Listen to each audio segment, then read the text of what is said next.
Sup everybody, Zio Agito here, back at it again.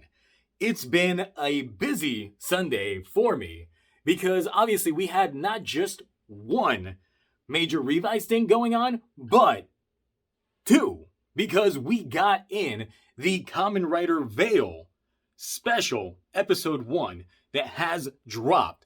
And because of that, this one takes a little bit more priority and might be coming out a little bit later than the Revice review, obviously. However, they give this show a lot of love and attention, as we're getting almost Kamen Rider Amazon's level. So with that being said, let's go ahead and start the Kamen Rider Vail review.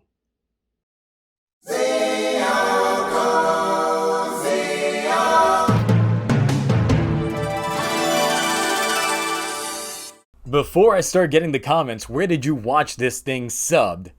I just want you to know that at the time of this recording, there are no subs available for this special.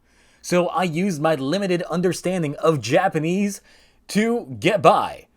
Luckily, nothing seemed overtly complicated in the linguistic sense. So I got the majority of the plot and story beats pretty much down packed. But if subs do end up coming out, I'll do a little bit of course correction if there's anything that I actually ended up missing on the next episode. So, with that being said, let's go ahead and start with the actual synopsis and breakdown of this special. So we start out in modern day with Genta being up to his usual tuber style nonsense. But it's Mama-chan's memories that ignite the events of this special. Now, for the most part, the events of the special have been ruined by episodes 26 and 27 of Kamen Rider Revice. However, this is only part 1 of a multi-episode arc. So, we're getting a little bit more fleshed out story beats in this.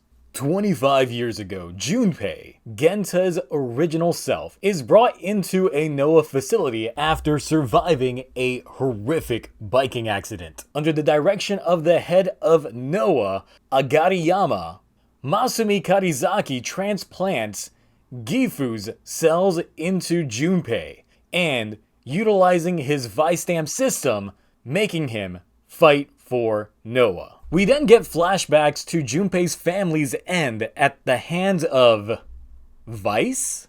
Chained and imprisoned, Junpei is given the designation of Test Subject 071, a clear reference to Kamen Rider Ichigo. And at the cost of saving his life, he must now fight for Noah as the greatest demon hunter, and is given the Vail driver system. The demons are introduced with no proper lead-up, but this stirs something in Junpei. Originally a little hesitant, the memories of his parents' demise make Junpei go rage mode, fighting the demon barehanded until instructed to use the Vail driver. The transformation sequence here is amazing, as it's a self-sacrifice movement that he initially does. With the power of Gifu at hand, Noah is looking to be a pretty dominating force.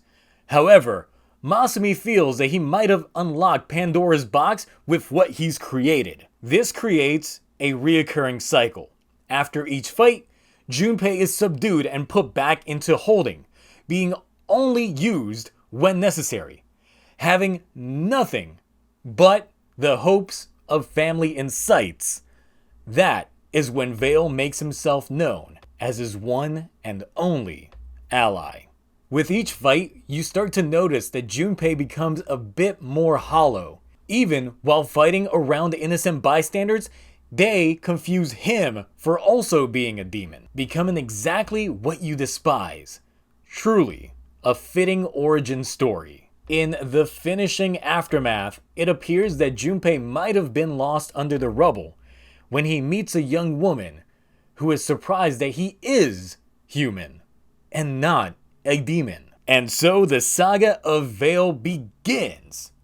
And I already know that this special is probably gonna hit me in the super feels based on the outro that we get in this episode. As the start of an origin story, it is an A rank for me. It's short, less than 15 minutes long, but there are a lot of fun nuggets of the story there that serve a greater purpose in the world building of the Revice story. In the first episode alone, they managed to show the evolution in Junpei as a fighter, going from a novice flailing to demonic destruction. The questions that I start having now with this episode is, where did these demons start appearing? As well as, when did the transition from demons to dead men actually occur? Then there's also the demon that killed his parents. Is it Vice? Is he the one responsible for his parents' death? And it appears to be him, leading more credence to the theory that Vice is Gifu.